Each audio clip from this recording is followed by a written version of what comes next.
We now jump 2,000 years to Phidias's greatest pupil and admirer, Leonardo da Vinci, born in Florence in 1452. Now, if a worldwide poll were conducted of who is the greatest genius of all time, I reckon that Leonardo would come out on top. Tony, can you explain why? Well, to begin with, in his time in Florence, Italy, he was the greatest in the world in the following subjects, and these are only some of the ones in which he was the greatest in the world: acoustics, aeronautics, anatomy, archaeology, architecture, aquanautics, art, astronomy, botany, biology, city planning. That's quite a list. I haven't finished. You haven't finished. It's still quite a list. Drawing, general invention, general science, geography, geometry, mathematics, meteorology, military engineering, optics, painting, paleontology, physiology, poetry, sculpture, music, to name but a few. Now, within those staggering catalogues... Did he have time to eat? Yes, he did, and I'll tell you more about that later. One of the most interesting events in his life concerned eating.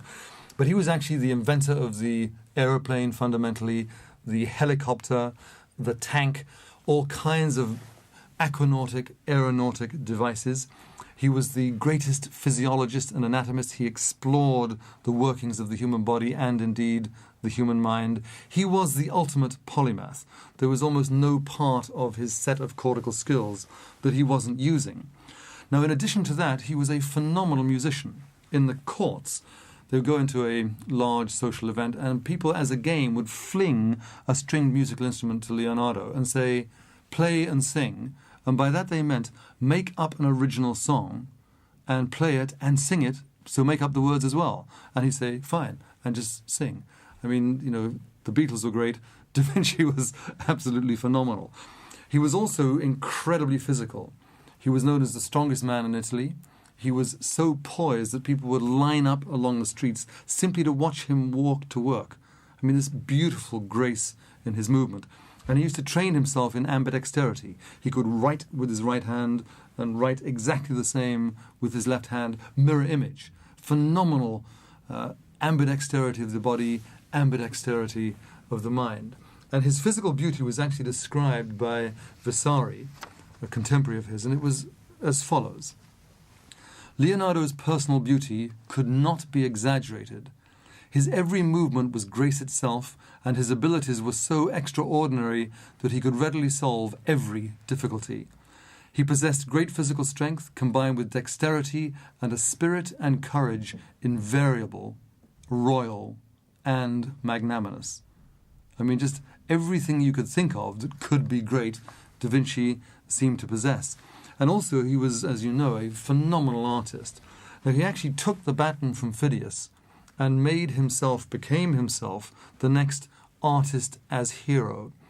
He developed new ways of perspective from both Phidias and Brunelleschi, where he was the first person to make the human eye, perception, the center of the perceptual universe, a major shift in thinking about what art and the transmission of thought onto canvas was really about. And also, he was, if you like, the first literate artist along with Alberti. He was able to write about what he painted in a way that painted pictures with words. Extraordinary imaginative capacity, extraordinary intelligence with the use of words. Now, because he was so great, everybody thinks of him as this perfect, immaculate, unbelievable genius, without realizing that all geniuses learn from their mistakes. Now, Da Vinci himself had a career that was littered with brilliant mistakes, from which he would then go back and learn. And one of the most interesting concerns his haute cuisine. As I said, he was the inventor of haute cuisine. He first designed beautiful artistic presentations of delicately presented food. And in the court of Ludovico, he was asked to design a kitchen and to prepare a phenomenal meal for the most important guests. And one of the guests at the time was a fellow by the name of Saba de Castiglione di Pietro Alemanni, the Florentine ambassador to the Sforza court. And he was a guest at this meal where Da Vinci was displaying his new inventions, his new kitchen, and his new cuisine. And this is the story. Da Vinci had invented this kitchen that would destroy the frogs in the drinking water which used to exist at that time, that would grind cows, that would sprinkle things to keep them cool, and so on. So here is the report of the great genius Leonardo da Vinci's meal for the royalty. Instead of the 20 cooks, the kitchens did employ far more closer to 200 persons milling in the area, and none that I could see cooking, but all attending to the great devices that crowded upon the floors and walls, and none of which seemed behaving in any manner useful or for which it was created. At one end of the premise, a great water wheel, driven by a raging waterfall over it, spewed and spattered forth its waters over all who passed beneath, and made the floor a lake. Giant bellows, each 12 foot long, were suspended from the ceilings, hissing and roaring with intent to clear the firm smoke. But all they did accomplish was to fan the flames to the detriment of all who needed to negotiate by the fires. So fierce the wandering flames that a constant stream of men with buckets was employed in trying to quell them, even though other waters spouted forth on all from every corner of the ceilings.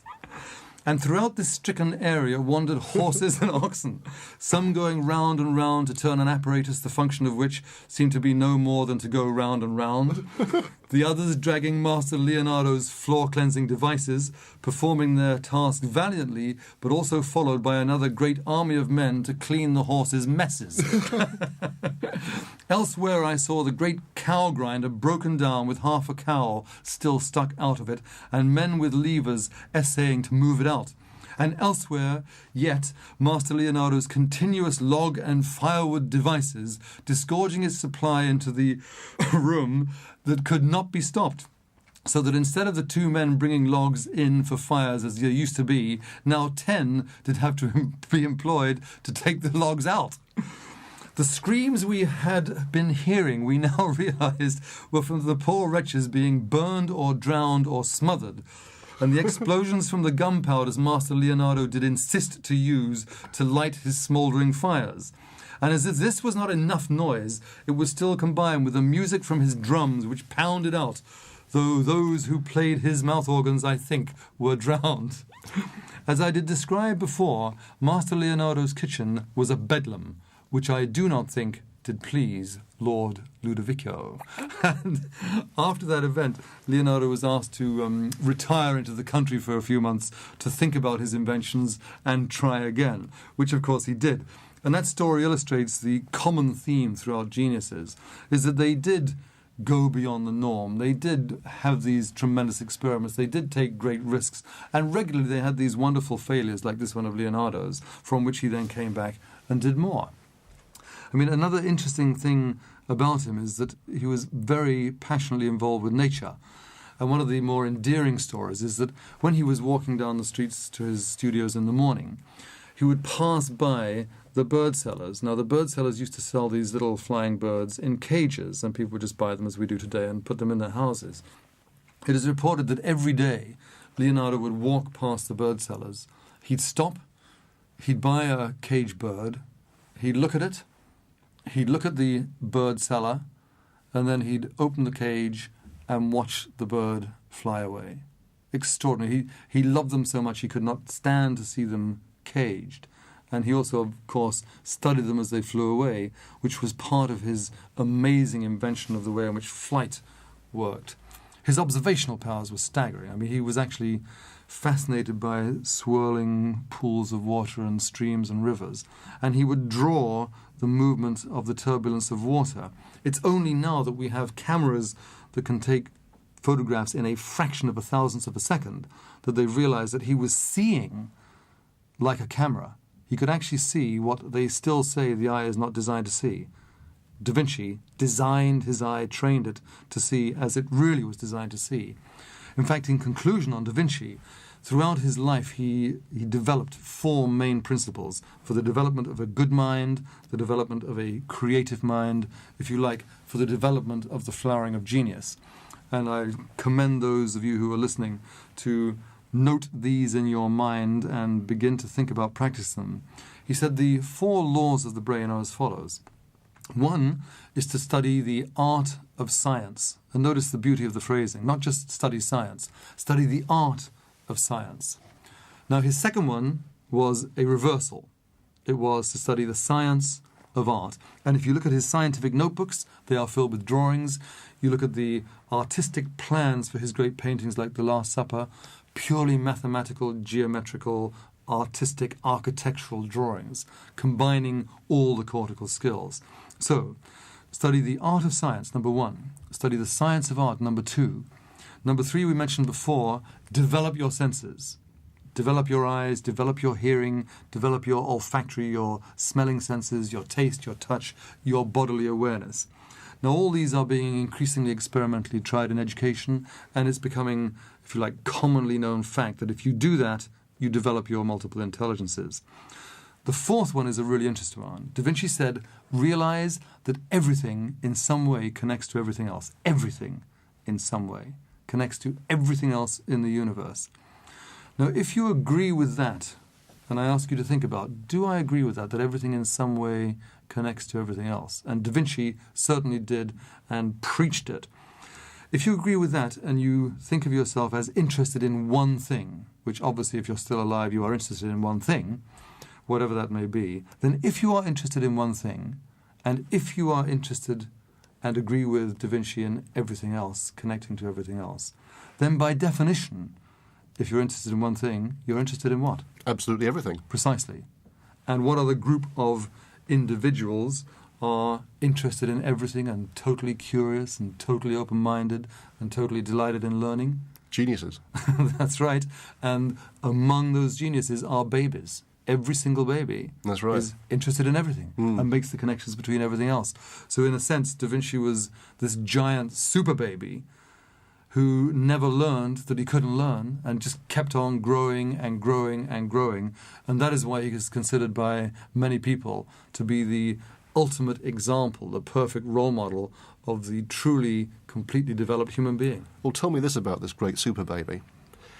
One of the remarkable things that's coming out now is that people have been constructing Leonardo's machines, and they work. Now, he designed a parachute. Now, how is it possible for a man to design a parachute when they couldn't get into the air at the time? Now, it's been discovered recently that the diameter of his parachute is exactly 24 feet, which is the size needed, no more and no less, to have a successful parachute. How could he have known that? Yeah, I mean, what he did, I mean, he used to study flight so immaculately that once again, like a super speed camera, he could freeze flight in motion. And he would work out the relationship of the body to the wingspan, the weight, what was actually necessary to lift it. He knew more about the human body and its manipulation and its function than anybody else. So combining his knowledge of flight with his mathematical and engineering ability, it would be very easy for him to actually predict accurately the kind of canvas, if you like, a parachute is like a giant single wing, that would be necessary to float a human body down at exactly the right pace without damaging it. I mean, he was so predictive. I personally believe that Da Vinci and many of the things that he said and did and invented are still well beyond even today. Staggering man, unbelievable genius, and he has led the way for many who follow, and the next one is coming up momentarily.